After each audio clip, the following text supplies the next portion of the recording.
Si el oído humano es capaz de diferenciar dos sonidos que le llegan separados en el tiempo un intervalo de 0,1 segundos, este dato significa que si nos llegan dos sonidos distanciados en el tiempo menos de una décima de segundo, lo percibimos como sonidos que nos están llegando simultáneamente, no como dos sonidos diferentes.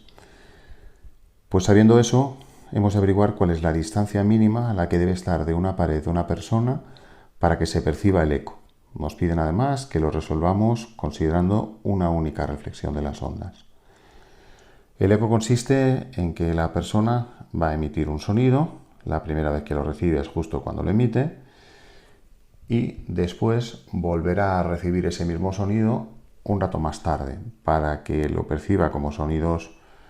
diferentes al menos una décima de segundo más tarde. Tiene su origen entonces en la reflexión de ondas sonoras. Consideramos la persona, la pared, donde se va a reflejar la onda sonora, separadas a una distancia x.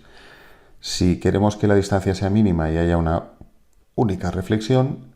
el rayo que hemos de considerar de los infinitos rayos, porque el sonido viaja en todas las direcciones, es el que emerge de la persona y llega a la pared perpendicular a esta. Siguiendo las leyes de la reflexión, como el ángulo de incidencia es 0 grados, el ángulo de reflexión también lo será, y el rayo regresará por el mismo camino por el que vino. Tendremos entonces ondas sonoras que, viajando en cada dirección con movimiento rectilíneo uniforme a una velocidad de propagación o velocidad de fase de 340 metros segundo, que es la velocidad con la que viajan las ondas sonoras por el aire en promedio,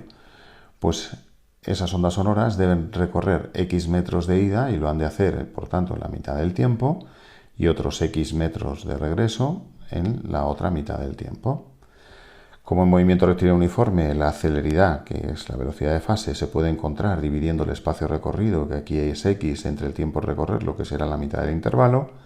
Si pasamos este t medios multiplicando la velocidad de fase, obtendremos la distancia que buscamos. T medios será la mitad del intervalo, 0,1 medio segundo, la velocidad de fase 340, así que esa mínima distancia que buscamos son 17 metros.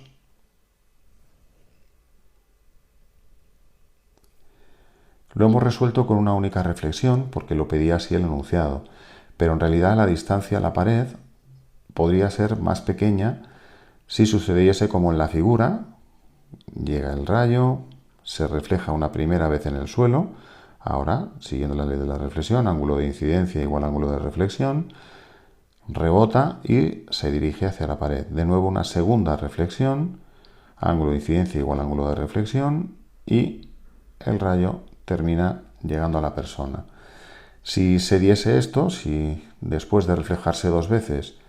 llegase con suficiente intensidad al oído como para poder percibirlo, porque claro, ya sabemos que en cada reflexión parte de la energía en realidad se va perdiendo, pero si esto sucediese, esta distancia podría ser menor que los 17 metros que hemos calculado.